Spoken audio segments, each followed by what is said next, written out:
Hi, my friends. So I've talked a little bit about retirement or life after retirement, but I haven't really talked much about how I decided to retire.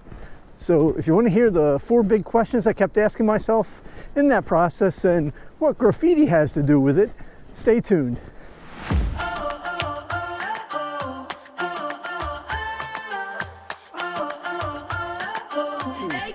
In The Princess Bride, Vizzini would say, if all else fails, you go back to the beginning. And so the beginning for me, at least in my career, was 1985. My plan then, plan A, was to work for IBM for 30 years, in which I'd be pension eligible. And from there, maybe I'd go on and teach at a university. Somewhere in there, I'd have IBM help me get my master's degree. IBM had quite a bit of opportunity back then. They even had programs where the professors would come right into IBM Endicott to teach. So that was plan A. It would be a decade or more before I would come up with plan B. And plan B was kind of simple in that I made a list. I made a list of people. People that I enjoyed working with, people that were valuable to the product, people to which I saw trouble kind of working without. Now this list was made up of about 21 people, and the idea was that whenever any 10 of those are gone, retire, I would be number 11. So it didn't matter which of the 20, but if 10 of them left, then I would be number 11 to leave.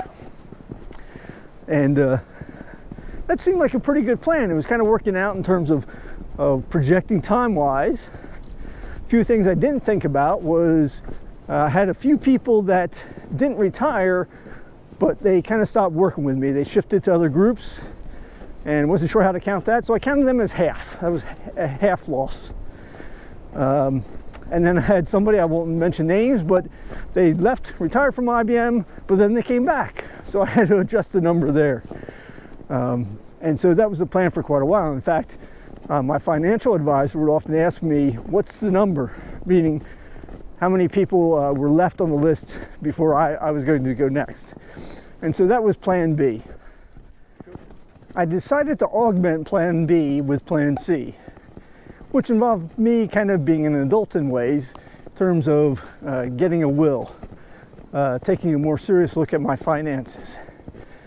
And so also kind of this idea of starting to look at, as I said earlier, 4 key questions. And the first one being the one that a lot of people think about when it comes to retirement is, can I afford to retire? And that's a very personal decision. There's a lot that goes into that. I'm no financial expert, so I can't say a lot about that other than find people you trust to talk through that with you, a good financial advisor. Some of the people I talk about, and some of it is also looking at yourself in terms of, how much money do I need? We'll kind of come back to that in a little bit. And so looking at those things were important. And that was part of it. So that first question was, can I afford to retire? So one of the things everybody will tell you when faced with retirement is make sure you have things to do, not just sit around. And I talked about that in previous videos. So that was one of the things I also asked was, what do I have on my list that would be interesting and or challenging? And so a number of years ago, towards the end of the year, I'd often be faced with this thing of having umpty days of vacation left and not having used them. And a good friend kind of got in my face and said, well, Bill, you take those vacation days. Don't give them back to the company. She said, I don't care what you do, just don't show up to work. And so I kind of made a list of little projects around the house or just other little fun things I want to check out that I've been putting off. And I don't know how many items I had on the list, and I basically then had like three weeks of vacation that I took and did all these things. And in doing that, I found that more things went on my list, even though I crossed off an awful lot of the items. And I started to have a little bit more faith that, yeah, I was going to find plenty of things to do. Being bored in retirement was not going to be a challenge. So that second question of, did I have things to do to keep me busy and keep me challenged? So question 3 that I continued to ask myself was, how did I feel about money versus time? Which is related to both of the first 2 questions, right? Can I afford to retire, and do I have things to do? How much time do I need for those things? And at some point we come to a realization that that relationship between time and money kind of shifts. So at least it did for me, right? And so just kind of the realization that I could make more money, but I couldn't make more time.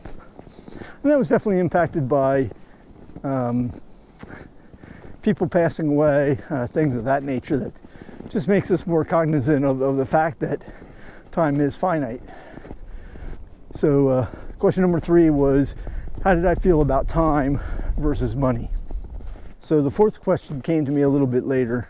I think it was fall of 2018. I went to visit some customers out in Salt Lake City, or near Salt Lake City. So flew in the day before and had some time to kill. And so I've never seen the Great Salt Lake. Let me go out and see that. So I go out there, and just as I arrive, I get out of my car, and right after me pulls up a tourist bus, actually 2 of them. And I just kind of shake my head, and one of the guys that worked there, just did maintenance or whatever, goes, hey, you know, there's another spot. If you have a car that has a little bit of clearance, take this dirt road down there, and there's a nice kind of place to look out there, some different rocks and stuff. And so I said, cool. So I go down there, and was basically by myself. Now, there's a whole section there where the rock's covered with graffiti, which wasn't cool. You know, I'm not a big fan of graffiti out in nature, but there was one piece of graffiti that kind of jumped down at me, and it said, stop wishing and start doing. And so that's kind of resonated with me, and made me think a little bit too about, you know, while I've been thinking about different things to do later on in my life, or different things that people would suggest, I say, yeah, I wish I had time for that. Well, this really triggered me to think more about that, right? And so that 4th question is, if not now, when? Right. And so a lot of people that have talked to me about retirement are asking for my advice. I said, well, you know, you don't need to decide exactly when to retire, but you need to decide how you're going to know it's time to retire, right? And have a system set up for that. And so even though there were different times where I could rationalize to myself that it wasn't the right time, I really need to push myself again about being honest on those things to get back to the point of when should I retire, and when's a good time. So some of you may be wondering where I am. I've learned that some of you like to play that game of trying to figure out where Bill's hiking today. So today I'm at Oakley Corners State Forest, part of the New York State Forest System, run by the DEC. There's a little over 1,000 acres here. I come here quite a bit. Tioga County, I believe it's the town of Owego, but a great place to hike. A couple different sections here. There's some ponds on the other side, 2 of them there, one a little bit bigger, thanks to some beaver engineers there. So the process was basically that I kept asking myself those 4 questions over and over again, refining my answers to that, and working with my financial advisor. Right? At one point, he said, well, let me run some numbers, Bill, to see if 5 years out is a good point for you. And we did that and came back, and it was. So he goes, would you like me to run it for a shorter number of years? And we talked, and I said, yeah, how about 1? Let's kind of bound where I'm at with this. And that also came back good. So that was reassuring. So this spot right here takes me back to a memory from back in the summer. So as you can see, there's kind of a service road that runs through here. It's seasonal, and so obviously not plowed here in the winter. But in the summer when I was out here, occasionally you'll see some people drive through here, but not very often. I'm done hiking, I'm kind of coming out. So where we started is about a mile up that way. And I see a young gentleman here, maybe like 25, and he goes, "Hey, how's it going?" I'm like talking to him. He goes, I thought there'd be more signs. I said, "Well, this is a state forest, not a state park, so there's not as many facilities here." But I explained the trails here, which you can see, I think a blue marker right over here. So on this section of the forest, the trail markers are blue. I explained to them that they're numbered. This is trail 1, but there's some loops that come off of it. And I said, you just want to pay attention that with the loops that you don't end up going in circles. And he kind of smiles at me and he looks and he goes, I'm not going to lie. I smoke a lot of weed, so I get lost a lot. And I kind of laughed because I wasn't prepared for that level of transparency. But I'm also a little worried now because, I don't know if he's, prepared to hike out here. All he's got with him is a little 8-ounce bottle of water, and it was summer. So I asked him, all right, does anybody know you're out here? And he goes, oh yeah, a friend does. I said, all right, great. I said, do me a favor. As you're hiking here, take a picture of the trail marker. So when you go to a different number, take a picture of that so you kind of have a record of which way you're going, and that way you should be able to find your way back, no problem. So, oh yeah, okay, good. And so I went on my way and hoping and praying that he'd figure things out. And came back a week later, his car wasn't here, so I figured he was safe, the coyotes didn't get him or anything like that.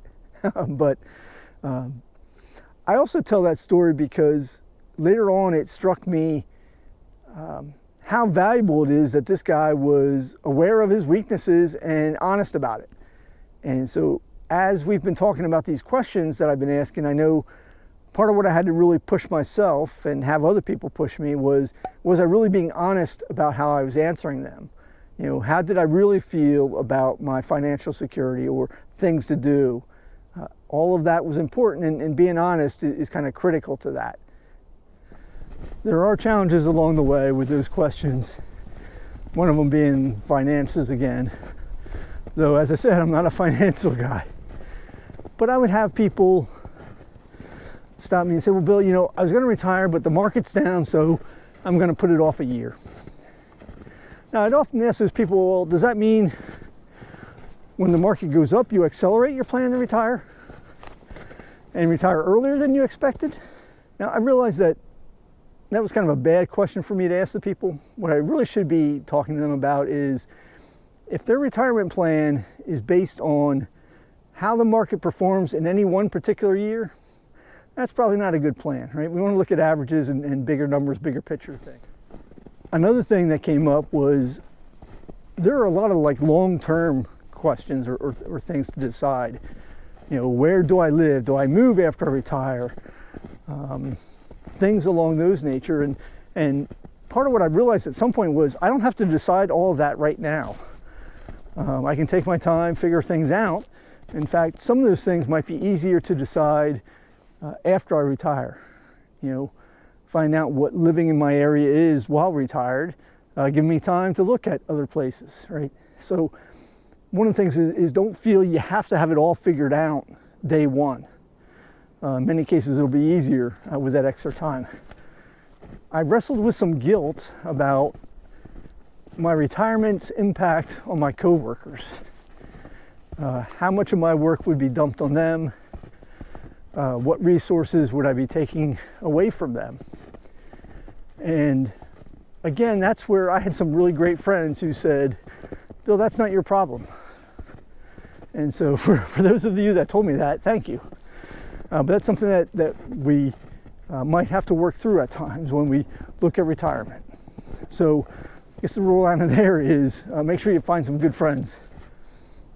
The last challenge might be the fear of the unknown or the uncertainty involved in doing something different.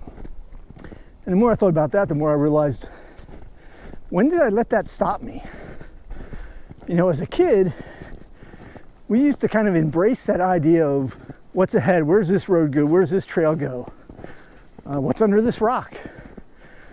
And so trying to re-embrace my childhood nature maybe isn't such a bad thing. So you're continuously asking yourself these questions and trying to arrive at when's the right time to retire. And part of what your goal is to get to a point of peace. And what I mean by that point of peace is where you no longer feel you need to defend your choice. At least that's the litmus test for me. And actually, one of my rules in life about if my urge is to be defensive in response to things, criticisms, then I'm probably not at peace about what I've decided. And so that was something for me. I know there were people that when I told them I was planning to retire said, I think that's a mistake, Bill. Not a lot, right? That was pretty rare, but still that happened. And the beautiful thing about it was I didn't really care. I was at peace about that decision. So I hope for you all, whether it's a question of retirement or whatever it is you're facing, that you get to those points in life where you're at peace about what you're deciding, right? Because that's ultimately where we're at. Well, I really appreciate you all hanging out with me today. It's a beautiful day, but you guys make it even more beautiful. Thank you for the feedback and comments. Let me know what else you want to hear and see. And we'll talk to you later. Have a great day, my friends.